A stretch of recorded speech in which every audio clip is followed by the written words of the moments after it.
বন্ধুরা, আজকে আমি যে ভিডিওটা বানাতে যাচ্ছি পান্তা ভাতের কত গুণ। পান্তা ভাতের নিয়ে অনেকেই উপহাস করে থাকে। শুধুমাত্র পয়লা বৈশাখ আসলে আমাদের মধ্যে রেওয়াজ আছে পান্তা ভাত খাওয়া, কিন্তু পান্তা ভাতের যে কত গুণ, হাজারো গুণ, এটা কিন্তু এখনকার সমাজে বা এখন মানুষ এটা বুঝতে পারছে। আগের দিনের মানুষ পান্তা ভাত খেয়ে সারাদিন মাঠে কাজ করেছে, কোনো অসুখ বিসুখ হয়নি, কোনো দুর্বলতা হয়নি। কারণ পান্তা ভাতের মধ্যে যে গুণাবলী গুণাবলী থাকে সেটা কিন্তু আপনি শুনলে অবাক হয়ে যাবেন। এই পান্তা ভাতের মধ্যে কি গুণাবলী থাকে। এই পান্তা ভাত যখন ফার্মেন্টেশন হয় বা বিক্রিয়া হয়, তবে এটা অবশ্যই 8 থেকে 10 ঘন্টা রাখলে সেই ফার্মেন্টেশনটা শুরু হয়। আপনি যদি 8 থেকে 10 ঘন্টা না রাখেন তাহলে ফার্মেন্টেশনটা হবে না। তখন এর মধ্যে একটা গাট হয়, গুড ব্যাকটেরিয়া সৃষ্টি হয়, যেটাকে প্রোবায়োটিক বলা হয়। এই প্রোবায়োটিক কিন্তু আপনাদের অনেকেই আছে এখন সাপ্লিমেন্টারি হিসেবে ক্যাপসুল আকারে খাচ্ছেন। এই প্রোবায়োটিকটা তৈরি হয় মানুষের মল থেকে। মানুষের যে পায়খানা, সেই পায়খানা থেকে সেই গুড ব্যাকটেরিয়াটা বের করে নিয়ে বা মল থেকে হয়। আপনি জানলে আশ্চর্য হবেন, হয়তো আপনি জানেন না। তা আমি আজকে বলে দিলাম।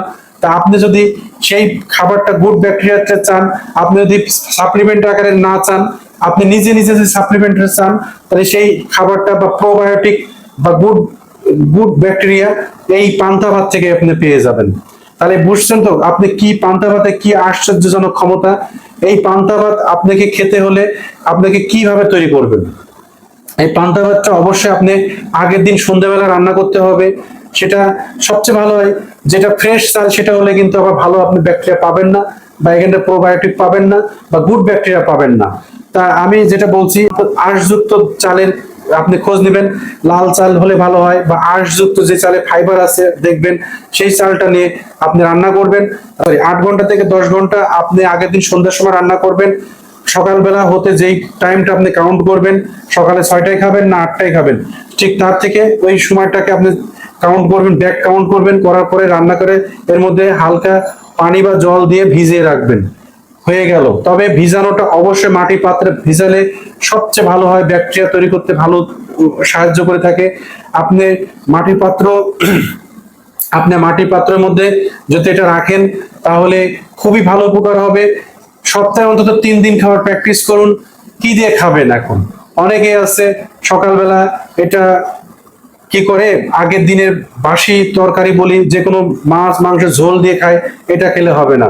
আপনাকে জাস্ট কাঁচা মরিচ এবং একটা পেঁয়াজ বা দুটো পেঁয়াজ, কাঁচা মরিচ আর হালকা একটু লবণ নিতে পারেন। এটা দিয়ে আপনি যখন চিটকে চিটকে খাবেন, বা আপনি খাবেন আপনার মতো করে খাবেন, সেখান থেকে যে প্রোবায়োটিক পাবেন সেটা আপনার পেটে গেলে, আপনার পেটে এমনকি আপনার যাদের পাইলসের সমস্যা আছে বা যাদের আইবিএস এর প্রবলেম আছে, তারাও ভালো বেনিফিটেড হবেন।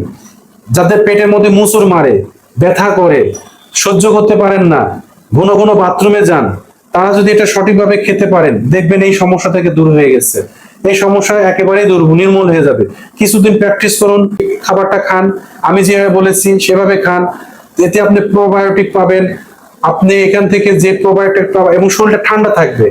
আপনি যদি এই প্র্যাকটিসটা রেগুলার করেন, দেখবেন আপনি দুপুর বা সারাদিন এই গরমের মধ্যে শরীরটা ঠান্ডা থাকবে। তা পান্তা ভাত আপনি এইভাবে খান। আপনার পেটের যে আইবিএস এর সমস্যা, বা আপনার পাইলস এর সমস্যা, বা আপনার পেটের যে ঘন ঘন বাথরুমে যাওয়া, বা অনেক সময় স্টোন অনেক শক্ত হয়ে যায়, শক্ত হয়ে যাওয়ার সমস্যা, এই সকল সমস্যা থেকে আপনি ভালো থাকবেন। এবং বারবার বলি, এই শুধু খাবারটা শুধু কাঁচা মরিচ, পেঁয়াজ, লবণই ব্যবহার করতে পারবেন। আপনি যখন এক্সট্রা কিছু দিয়ে এটাকে টেস্টি বানাতে যাবেন, তখন কিন্তু এর গুণাগুণ থাকবে না।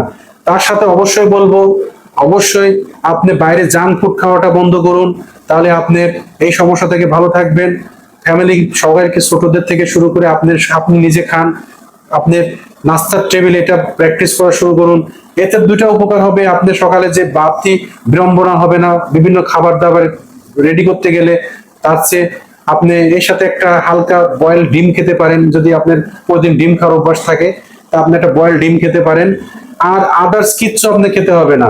আর যা খাবেন পরে খাবেন, ফ্রুটস খাবেন, যা খাবেন একটু 2-3-4 ঘন্টা পরে খান।